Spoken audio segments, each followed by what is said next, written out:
ફાગવેલ તાલુકાનું મુખ્ય મથક ફાગવેલમાં જાહેર થતા ગામમાં આનંદની લહેર છવાઈ ગઈ।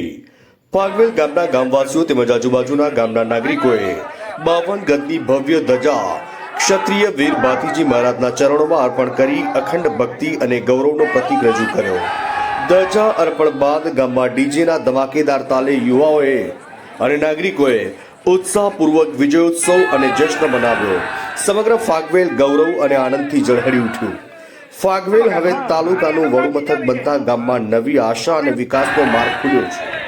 ક્ષત્રિય વીર બાથીજી મહારાજના આશીર્વાદથી ફાગવેલનો વિજય ઉત્સવ ઐતિહાસિક બની રહ્યો છે। ખૂબ જ આનંદ અનુભવીએ છીએ કે ફાગવેલ તાલુકો જાહેર કર્યો, અમારા દાદાનું અને અમારા ક્ષત્રિય સમાજનું નામ રોશન કર્યું, તે બદલ સરકારશ્રીનો ખૂબ ખૂબ આભાર માનીએ છીએ।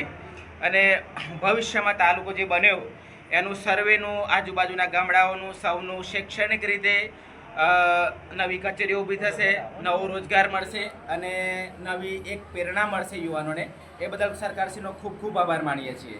એ અમે વર્ષોથી રાહ જોતા હતા તાલુકાની, એ અમારું આજે સપનું દાદાના આશીર્વાદથી, બાથીજી મહારાજના આશીર્વાદથી સાકાર થયું છે। તે બદલ અમે ખૂબ ખૂબ સરકારશ્રીનો અને બાથીજી મહારાજનો આભાર માનીએ છીએ। બોલો ક્ષત્રિય બાથીજી મહારાજ।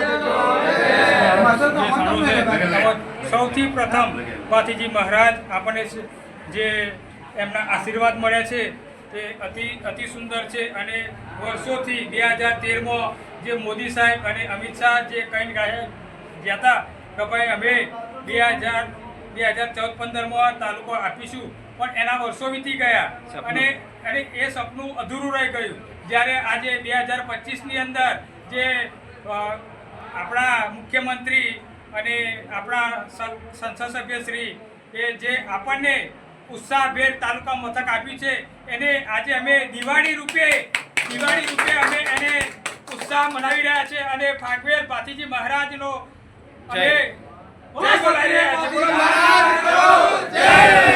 મુખ્ય આખા ગુજરાતમાં આવેદનપત્ર રજનીભાઈ એમના સંગઠન દ્વારા અપાયું છે। એટલે આપણે બાથીજી મંદિર, બાથીજી ફાગવેલ ગામ દ્વારા એમનું આપણે હાર્દિક સ્વાગત કરીએ છીએ। બાથીજી મહારાજ